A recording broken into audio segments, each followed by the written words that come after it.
तो शास्त्र कहते हैं भगवान का स्वरूप आनंद है और मानव को केवल हरि गुण गाने से ही आनंद मिल सकता है। आगे चल के कहते हैं कि भगवान के 3 कर्म हैं। विश्व की उत्पत्ति करते हैं प्रभु। पहले विश्व की उत्पत्ति करते हैं, तत्पश्चात विश्व की पालन, इसके बाद विश्व का विध्वंस। तत्पश्चात कहते हैं तापत्रय विनाशाय। भगवान 3 ताप का नाश करते हैं, दैहिक, दैविक और भौतिक। तो कहते तापत्रय नाशाय, भगवान 3 प्रकार के ताप का नाश करते हैं। श्री कृष्णाय वयं नुमः, हम ऐसे श्री भगवान को, श्री कृष्ण को प्रणाम करते हैं बारंबार। शास्त्र कहते हैं कि श्रीमद् भागवत से हृदय ग्रंथि स्थिरंतः सर्व संशयः। यदि किसी के हृदय में ग्रंथि गांठ पड़ जाए, सवाल आ जाए बहुत सारे, तो ऐसी ग्रंथियों का नाश करते हैं श्रीमद् भागवत। और शास्त्र ये भी कहते हैं कथा श्रवण बिना पुंसः निष्फल मानव जीवन, कि बिना कथा श्रवण किए उस प्राणी का जीवन निष्फल है।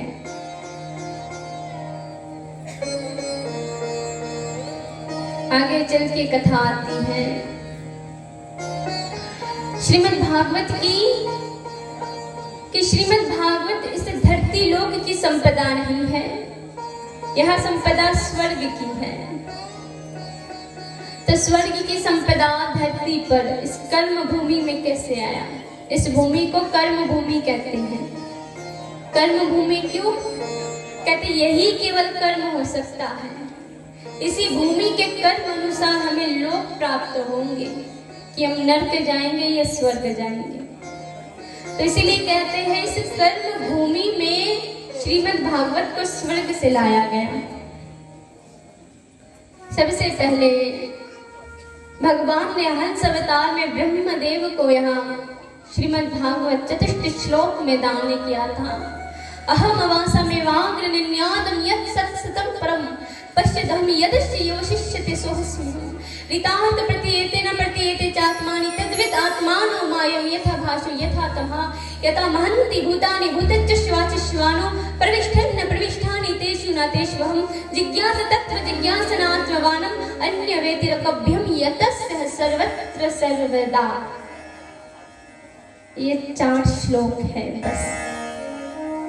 ऐसे 4 श्लोक को भगवान ने ब्रह्मदेव को दान किया था। और मैं ये ध्यान से सुनो, कथा तो हम हर कोई सुनते हैं, परंतु कथा कैसे आया वो भी सुन लो। केवल 4 श्लोक ब्रह्मा को दान किया गया। ब्रह्मा ने अपने मानस पुत्र नारद को यह 4 श्लोक दान किए थे। नारद को 4 श्लोक दान किए थे। एक बार नारद जी देखते हैं स्वर्ग से कि वेदों के गुरु वेदव्यास जी, वेदों के गुरु वेदव्यास हैं। तो वेदों के गुरु वेदव्यास जी बड़ी चिंता में हैं, बड़ी दुविधा में हैं। तो नारद जी स्वर्ग से सोच रहे हैं कि वेदव्यास तो कोई सामान्य तो है नहीं, स्वयं सत्यवती का पुत्र है, महर्षि पराशर का पुत्र है, जिसे कृष्ण द्वैपायनम कहा गया। अब एक विशेष बात है कि वेदव्यास जी के जो 2 नाम है, एक कृष्ण द्वैपायन और एक वेदव्यास। तो 2 नामों का कारण क्या है? तो समय बहुत कम है, तो इसमें पराशर मुनि की कथा आती है। पराशर मुनि और सत्यवती, जिसे मत्स्यगंधा के नाम से भी जाना जाता है, कि सत्यवती के अंग से मत्स्य का दुर्गंध आता था, इसलिए मत्स्यगंधा। तो इस कथा में तो अधिक नहीं जाएंगे, समय कम है। तो सत्यवती और पराशर मुनि का मिलन एक द्वीप में होता है। द्वीप का अर्थ होता है कि चारों ओर विशाल जल और विशाल जल के बीच एक छोटा सा चट्टान जिसे दीप कहा गया, वही मिलन होता है और वही कृष्ण द्वैपायन का जन्म होता है। कृष्ण इसलिए नाम पड़ा क्योंकि उनका रंग कृष्ण वर्ण का था। कृष्ण वर्ण का अर्थ होता है सांवला। हमें ये सांवले हैं तो बड़ा गर्व है, क्योंकि गोरे तो हमारे देश का कोई दान ही नहीं है। गोरे में सांवला हमारे देश का रंग है। तो कृष्ण अर्थात सांवले रंग को कृष्ण वर्ण कहा गया। तो वेदव्यास जी कृष्ण वर्ण के थे और उनका जन्म दीप में हुआ, इसलिए नाम पड़ा कृष्ण द्वैपायन। और यही कृष्ण द्वैपायन जब इन्होंने वेद को विभाजित कर दिया, एक वेद के 4 वेद कर दिए, तब नाम पड़ा वेदव्यास। जिन्होंने वेद का विभाजन कर दिया तो नाम पड़ा वेदव्यास। तो जिन्होंने वेदों का विभाजन कर दिया वो कोई सामान्य ज्ञानी तो हो नहीं सकते। तो आज इतने बड़े विशाल ज्ञानी, और जिस वेदव्यास को भगवान के 24 अवतारों में से एक अवतार माना गया है, वही वेदव्यास आज इतने चिंता में है, इतने दुखी है। नारद जी स्वर्ग से देख रहे हैं तो नारद जी को लगा चलो थोड़ा उपदेश करके आते हैं। नारद जी उपदेश करने आए वेदव्यास जी के पास। वेदव्यास जी से कहा, अरे महाजन क्या बात है, आप इतने चिंता में क्यों हैं? तो आज वेदव्यास जी कहते, नारद जी पहले तो प्रणाम आपको। और हम चिंता में इसलिए हैं क्योंकि हमने इतने पुराण ग्रंथ वेद लिखे, परंतु फिर भी हमारा मन बड़ा असंतुष्ट है। हमारे मन में संतुष्टि नहीं, पता नहीं क्यों, क्या कारण है इसका क्या कारण है हमें नहीं पता। भगवान वेदव्यास की बात सुनकर आचार्य नारद जी कहते हैं,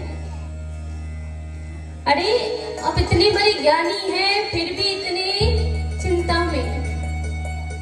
अर्थात संसार का प्रत्येक जो भी ज्ञानी है, प्रत्येक ज्ञानी चिंता में हो सकता है, पर भक्त कभी चिंता में नहीं हो सकता। वेदव्यास जी अति ज्ञानी है इसलिए चिंता में है, और नारद जी भक्त है इसलिए वो चिंता से दूर है। तो नारद जी कहते हैं कि आपने इतने सारे, इतना सब कुछ आपने लिखा ग्रंथ पुराण, परंतु फिर भी आप चिंता में हैं। तो इसका कारण क्या है पता है वेदव्यास जी? आपने जितने ग्रंथ लिखे, प्रत्येक ग्रंथ में केवल भगवान का ऐश्वर्य लिखा। प्रत्येक ग्रंथ में केवल आपने भगवान का ज्ञान लिखा, परंतु आपने किसी ग्रंथ में भगवान का माधुर्य भाव न लिखा। आपने किसी ग्रंथ में भगवान की भक्ति, भगवान की कृपा न लिखी। इसीलिए आपका जो मन है बड़ा चिंतातुर है, चिंता में है। तो आज वेदव्यास जी कहने लगे, नारद जी तो आप बताइए हम क्या लिखें जिससे मेरा मन संतुष्ट प्राप्त करे। नारद जी कहते हैं, आप भगवान की लीला माधुरी का वर्णन कीजिए, श्रीमद् भागवत लिखिए, रचना कीजिए। कहा श्रीमद् भागवत किस आधार पे लिखे? तब नारद जी ने वेदव्यास जी को वही 4 श्लोक दान कर दिए कि ये रहे 4 श्लोक। आप इस 4 श्लोक को विभाजित करके आप श्रीमद् भागवत लिखिए। श्रीमद् भागवत में 18,000 श्लोक है, 335 अध्याय है और 12 स्कंद है। यहाँ सब कुछ केवल 4 श्लोक की देन है। इतना ज्ञान वेदव्यास जी को आज नारद जी दिए। तो आज नारद जी को वेदव्यास जी कहने लगे, तो आप में इतना ज्ञान कहाँ से आया, हमें जानना है। तो आज नारद जी कहते हैं वेदव्यास जी, आपको तो केवल हम ऐसे दिखते हैं बड़े आनंद में, दिन रात केवल नारायण नारायण। आपको मेरे जीवन की कथा नहीं पता कि मैं कौन हूँ, मैं कहां से आया हूँ, कैसे मुझे भगवान की कृपा प्राप्त हुई, कैसे मुझे भगवान के चरण कमल प्राप्त हुए, आपको नहीं पता। आप मेरा जीवन वृत्तांत जानते ही नहीं। तो आज वेदव्यास जी कहते हैं तो आप अपना जीवन वृत्तांत बताओ, हम जानना चाहते, हम सुनना चाहते हैं। तो आज नारद जी अपना जीवन वृत्तांत बताते हुए कहते हैं वेदव्यास जी, मैं एक दासी का पुत्र था। तो मैं यह ध्यान से सुनना, नारद चरित्र बड़ा विशेष है। कथा में इधर उधर की बातें बहुत हो सकती है, पर विशेष चरित्र का वर्णन सदा नहीं हो सकता। तो आज नारद जी कहते हैं मैं पूर्व जन्म में एक दासी का पुत्र था और मेरी माँ कहते वैष्णवों की दासी थी, वैष्णवों की सेवा करती थी। मेरे घर में प्रतिपल सत्संग होता था और मेरी माँ वैष्णवों को निमंत्रण करके लाती थी, उन्हें भोजन कराती थी। एक बार इसी भांति मेरी माँ वैष्णवों को बुलाकर अपने घर में लाई और वैष्णवों के लिए प्रसाद बनाई, उन्हें खिलाती है। हमारे घर में सत्संग हो रहा, मैं बीच में बैठा एक 7 वर्ष का बालक और चारों ओर सत्संग ही सत्संग, वैष्णव लोग घिरे हुए। उन वैष्णवों की अधर अमृत से केवल हरि गुणगान, केवल कृष्ण गुणगान मैं श्रवण करता था। 7 वर्ष की आयु में हरि कृष्ण का गुणगान सुनकर मेरे कर्ण इतने तृप्त हो जाते थे, मेरे हृदय अत्यंत तृप्त हो जाते थे। किसी कारण एक दिन मेरी माँ धन का प्रबंध ना कर सकी, तो उस दिन हमारे घर में सत्संग नहीं हुआ, वैष्णव सभा नहीं हुई। मैं 7 वर्ष का बालक नारद अपनी माँ से जाके कहने लगा, माँ आज हमारे घर में वैष्णव नहीं आएंगे। तो माँ ने बड़ी सुंदर बात कही। माँ कहने लगी, नारद नहीं। क्यों? कहता आज धन का प्रबंध नहीं हो पाया, तो आज कहाँ से सत्संग होगा, कहाँ से वैष्णव आएंगे। तो नारद कहने लगा, ओ मैया भक्ति के लिए भी क्या धन की आवश्यकता पड़ती है? मैया कहते पड़ती तो है। नारद का मन वैरा व्याकुल कि आज साधु नहीं आएंगे, आज वैष्णव नहीं आएंगे हमारे घर में, क्या करूंगा? मुझे किस प्रकार भगवान की माधुरी, भगवान की लीला अमृत श्रवण होंगे। विकट परिस्थिति, नारद बैठा हुआ उदास, वैष्णव नहीं आएगा। माँ किसी प्रकार दूसरे दिन धन का प्रबंध करके पुनः सत्संग का आयोजन किया, पुनः वैष्णव आए। नारद बड़े प्रसन्न भाव से सबके साथ सत्संग कर रहे हैं। सत्संग करने के पश्चात आज वैष्णवों की सभा हो रही है, प्रसाद पवाया जा रहा है, खिलाया जा रहा है। ऋषिवर प्रसाद पाके बैठे तो नारद उनसे जाके कहते हैं, वैष्णव जन आपसे एक बात कहे। वैष्णवों ने कहा, कौन सी बात है बताओ। कहते हैं, हम आपका झूठा जो आपने अपने थाली में रखा उसका ग्रहण कर सकते हैं। वैष्णवों ने कहा, रे छोटे से बालक हो, हमारा झूठन क्यों खाओगे? तो नारद कहने लगा, हे महर्षि वैष्णव जन एक बात कहे, प्रसाद केवल भगवान का झूठा नहीं है। वो प्रसाद नहीं है जो बस भगवान के सामने रखा जाए उसके बाद सब में बांटा जाए। प्रसाद कभी भगवान का झूठा नहीं है, प्रसाद तो भक्तों का झूठा होता है। नारद कहने लगा, कि मैं आपका रखा हुआ झूठा खाऊंगा तो मुझे भगवत प्राप्ति होगी, मुझे भगवान मिलेंगे। वैष्णवों ने कहा, इतने छोटे से बालक में इतना अपार ज्ञान। वैष्णवों ने कहा, यदि तुम झूठा घास इच्छा है तुम्हारी तो तुम खाओ। नारद बड़े प्रसन्न मन से घर आता है, घर के भीतर आता है और अपनी माँ जो झूठी थाली माँ से कहता हो, मैया तुम रखो। माँ कहता है, क्यों नारद? कहते हो, मैया तुम रख दो, हम अभी प्रसाद लेंगे इससे,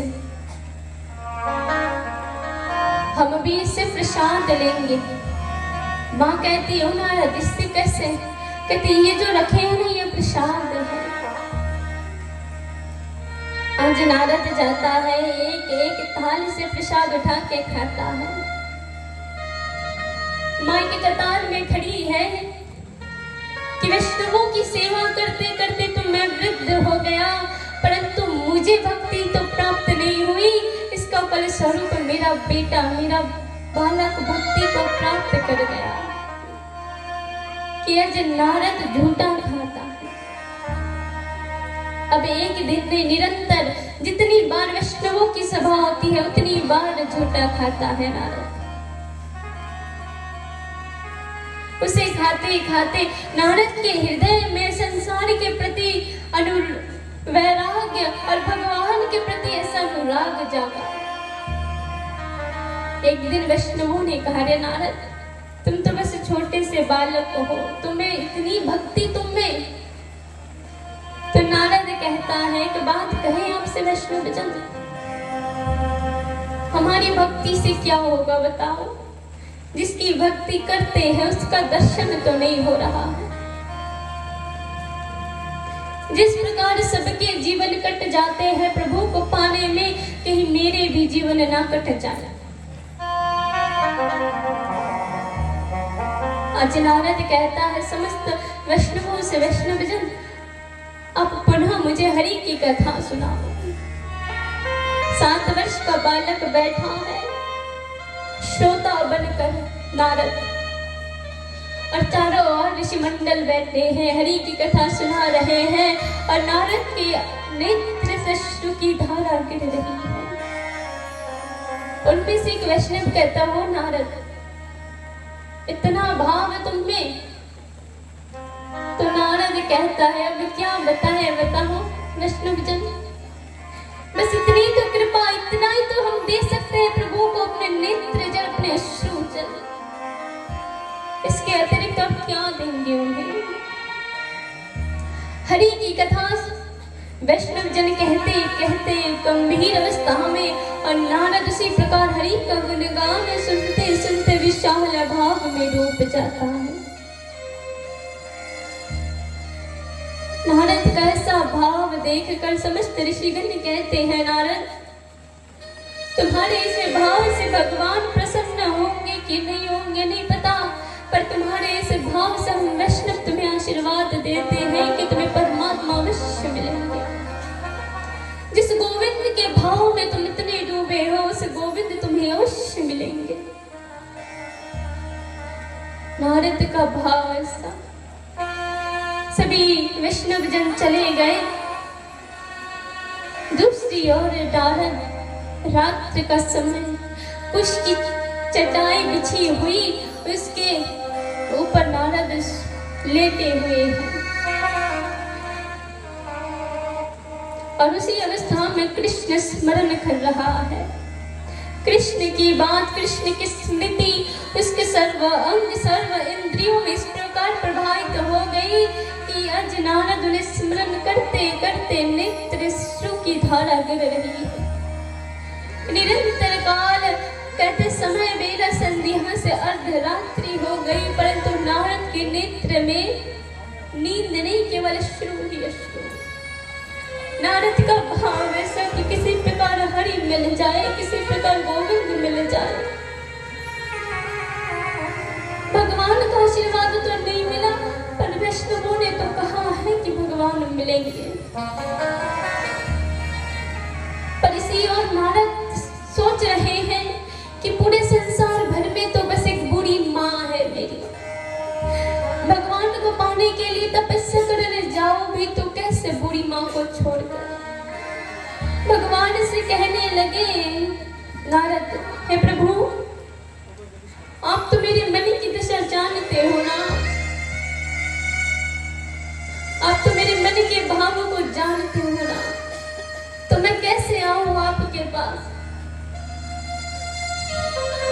शायद उस रात्रि की बात भगवान ने स्वीकार कर ली।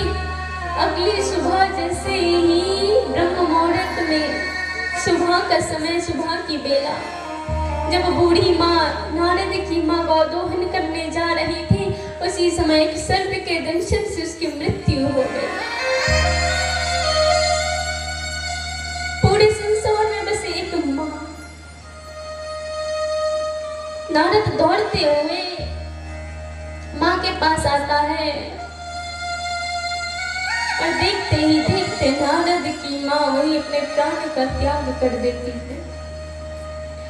अपने माँ के मृत शव को लेकर नारद अपने सीने से लगाकर रोता है, माँ, अरे संसार भर में तो कोई पना नहीं था, एक बस तुम थी मेरी बुरी माँ, आज तुम भी छोड़कर चली गई। अब इस संसार में कौन मेरा है, कौन अपना है, मैं किसके साथ, किसके भरोसे रहूं। किसी तरह नारद ने बूढ़ी माँ का अंतिम संस्कार करके नारद अब सोचने लगा, इस संसार में तो मेरा कोई है नहीं गोविंद के बिना। अब चलो गोविंद के पास, गोविंद के लिए अब जीते हैं। अब नारद धीरे धीरे धीरे वन की ओर बढ़ने लगा। घनघोर वन के भीतर कुछ भी नहीं, केवल विषैले जीव ही जीव भरे हैं। छोटा सा बालक, केवल 7 वर्ष का बालक नारद भगवान की आस लेकर किस वन में प्रभु मिल जाएंगे, नारद चलते जाता है वन की गंभीर अवस्था में। वन के माध्यम वर्ग में जाकर एक वट वृक्ष के नीचे नारद बैठ जाता है और कहते हैं यही समाधि लगाएंगे। नारद वहां बैठ के समाधि लगाता है कि प्रभु मिल जाएंगे, परंतु प्रभु नहीं मिलते। केवल प्रभु की एक ध्वनि आती है, केवल प्रभु कहते हैं, नारद अभी समय नहीं हुआ तुमसे मिलने का, जब समय होगा तब हम तुमसे मिले जाएंगे, अभी समय नहीं है। यह ध्वनि पुनः लुप्त हो जाती है और नारद कहता है, प्रभु हमने तो आपसे आपका कुछ नहीं मांगा, हमने तो केवल इतना मांगा कि आप मुझे अपना लीजिए। आप केवल मुझे